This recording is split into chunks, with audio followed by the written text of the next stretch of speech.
2002년 서울 한복판에서는 LPG 가스통이 내뿜는 불기둥이 솟아올랐고 그 중심에는 쇠파이프를 든 수백 명의 북파 공작원들이 있었는데 대체 2002년에 무슨 일이 있었던 것일까?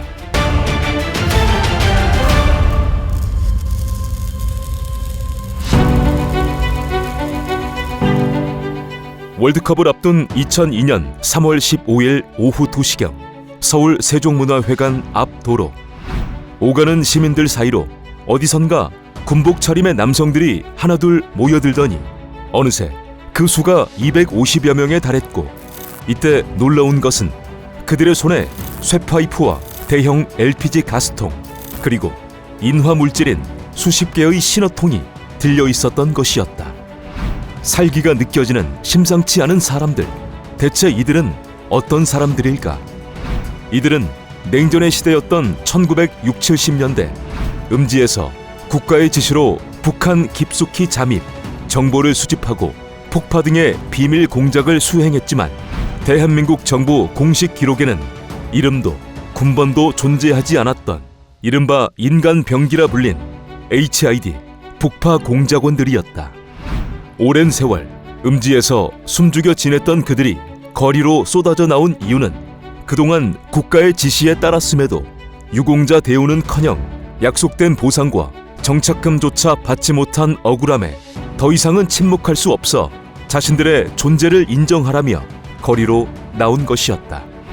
그렇게 전국 각지에서 모인 250여 명의 북파 공작원은 세종문화회관 앞에서 자신들의 실체를 정식으로 인정하라는 집회를 열고 난 뒤 대통령을 직접 만나 사연을 말하겠다며 청와대 방향으로 행진을 시도하게 된다.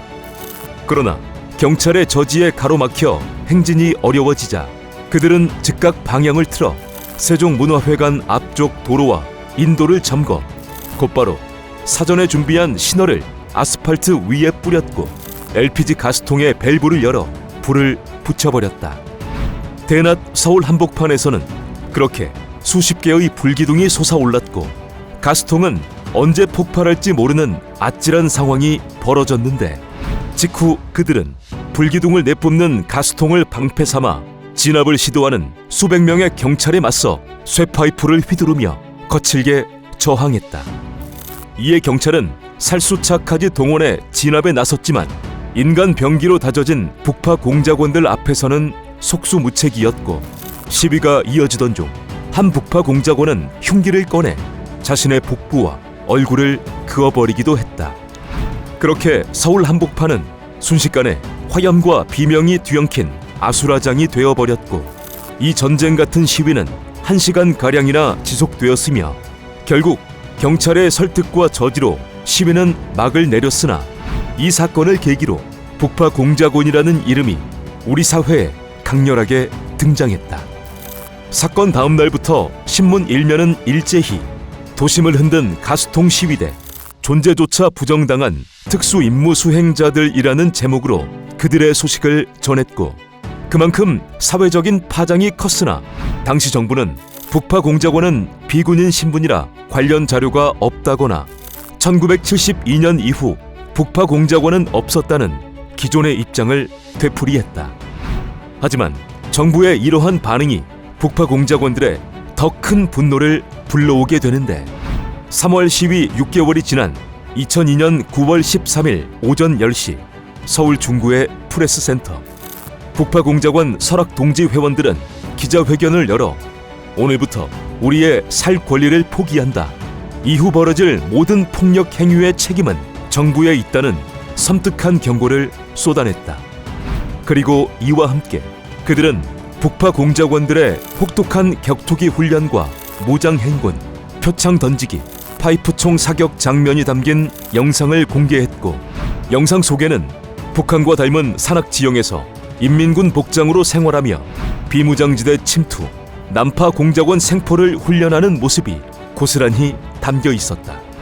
또한 훈련 과정에서 지휘관은 동료가 죽어도 훈련을 강행시켰으며 탈영한 동료를 연병장에 세워놓고 배신자는 너희의 손으로 처단한다는 마치 영화 실미도의 한 장면처럼 동기들에게 집단 폭행을 강요했다는 폭로를 이어갔다. 그리고 기자회견 말미에 그들은 다시 한번 북파 공작원의 실체 인정을 요구했고, 만약 요구가 받아들여지지 않는다면 어떤 결과가 발생하더라도 국가가 그 책임을 져야 할 것이라며 이후의 시위를 예고했다.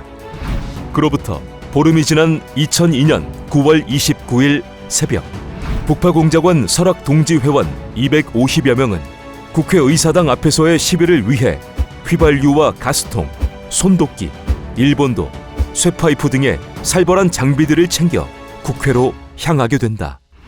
하지만 경찰이 당일 새벽 4시부터 국회의사당 주변에 대규모 경력과 특공대를 배치해 국회를 원천 봉쇄했고, 검문 과정에서 손도끼 등을 소지한 북파공작원 설악동지 회원 9명을 연행했다.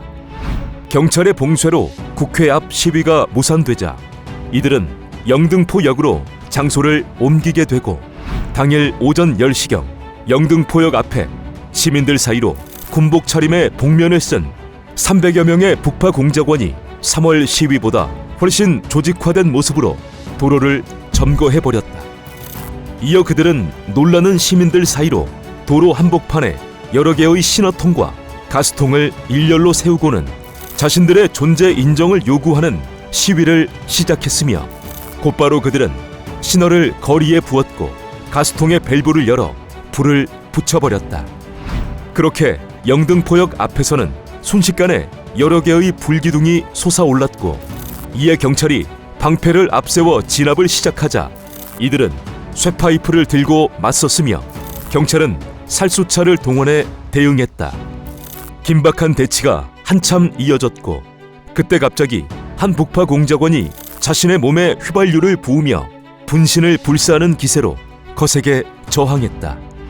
전쟁 같은 시위는 1시간 반가량 이어졌고, 결국 현장에서 북파 공작원 대다수가 경찰에게 연행되는 것으로 시위는 마무리되었으나, 이 과정에서 수십 명의 경찰이 부상을 입어 병원으로 옮겨져야 했다. 이 사건으로 주동자 22명은 구속 기소되었고, 시위 한 달 뒤인 2002년 10월 22일 정부에서 마침내 변화된 입장을 보였는데, 정부는 처음으로 북파 공작원의 실체를 사실상 인정했고 보상액을 개별 통보하기로 했다는 내용을 언론을 통해 발표했다.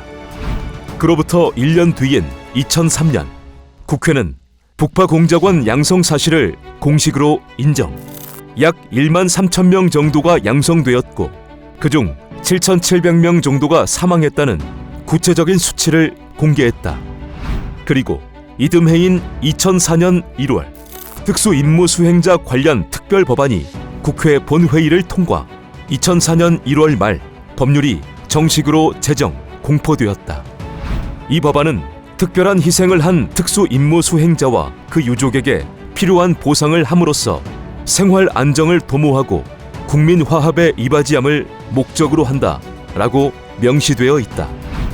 이 법안이 그들의 망가져버린 인생에 보상이 되었는지는 알 수 없으나 2002년 그들의 시위는 국가가 감춰온 북파 공작원이라는 그림자를 마침내 세상에 드러낸 신호탄이 되었다.